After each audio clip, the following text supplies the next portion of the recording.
Ну что, привет, дружки и подружки.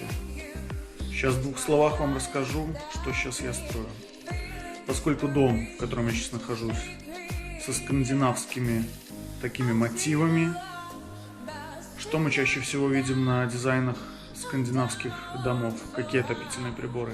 Правильно, это камины. Каменные, либо металлические каминные топки, печные топки. Это самый оптимальный такой вариант, который дает быстро тепло, это его плюс. Ну, минусом является то, что перестал топить, быстро остывает. А как сделать, чтобы тепло сохранялось? Правильно, добавить какой-то отопительный щиток. Для этих дел мы выбрали вот такую печь-камин, 205 Везувий, на 12 киловатт, по-моему, это самая мощная.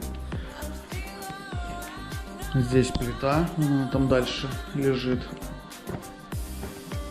Также вот такие вот красивые поворотные задвижки с цветочком будут установлены. У нас премиум от Кирово-Чепецкого завода Марксбург кварц. Очень красивый кирпич. Так что смотрите, что получится по факту. Делитесь этим видео. Всего хорошего.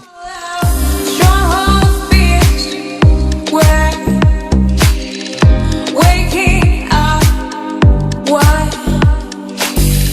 I've seen a lot, but still not enough. I've done